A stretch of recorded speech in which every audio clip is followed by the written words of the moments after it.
Hello viewers, welcome to Wise Talks. So today's discussion is especially important for all the salaried employees. Why so? So if in case you are a salaried employee, some portion of your salary is being invested into EPF scheme.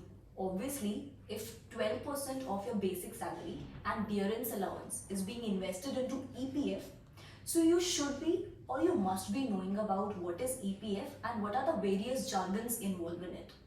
In case you don't, no worries, we got you covered.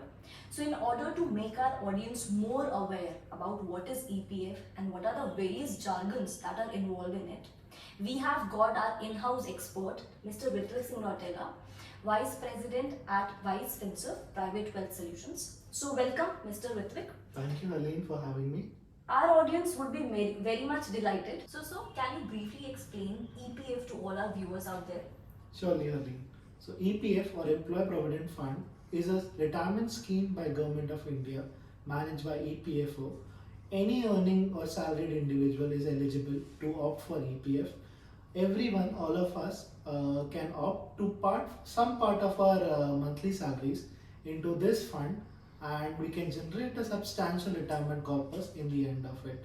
It helps individuals to save for their retirement and live a very happy retirement life.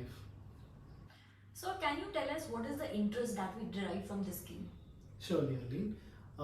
Any individual who is contributing to EPF can take the benefit of an interest rate of 8.1% on a compounded basis annually. So sir, under this scheme, are we allowed to increase our contribution? If yes, then by how much we can do so? Absolutely, Arlene. Any individual who wants to invest more than their prescribed amount of 12% can invest higher amounts in VPF. VPF, which is Voluntary Provident Fund. So in VPF, any individual can contribute up to 100% of their basic and DA in the Voluntary Provident Fund. Alright. So is EPF taxable and does voluntary contribution also attract taxes? Early, let us understand the taxation of EPF according to the new rules and regulations. So if my employer is contributing, then the total contribution of my EPF and my VPF up to 2.5 lakhs is tax free.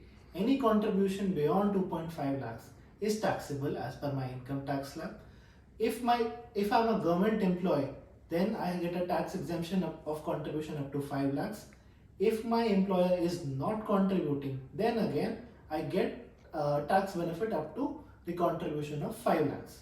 Any contribution made beyond 5 lakhs in case of government employees and where the employer is not contributing will be taxable as per the income tax slab. So let's understand how this happens. Whenever you are contributing to your EPF, once your contribution reaches the barrier amount of 2.5 lakhs or 5 lakhs, your account is segregated. One is the tax-free contribution and other is the taxable contribution. So that is how EPF is taxed. Sir, please throw some light on the premature withdrawals and are we allowed to do that and under what circumstances can we do it? Surely, Ali. Let us understand the premature withdrawal. First, one can withdraw 100% of their corpus if they are attaining 58 years of age and are 1 year behind their retirement. Any individual can withdraw 90% of the total corpus if they are 54 and are retiring in 1 year.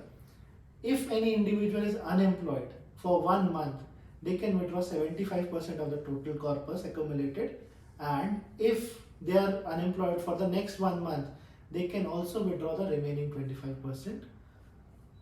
Partial withdrawal can be also done in conditions like medical emergency, purchase of new land, renovation of house, and education and marriage of children.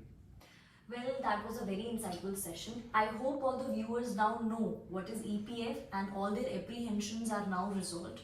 Thank you, Mr. Ritvik, for joining us today. So in case you have any queries, you can mail us at contactus@vicefinserv.com. Thanks for joining in. Stay tuned for many such insightful sessions. Thank you.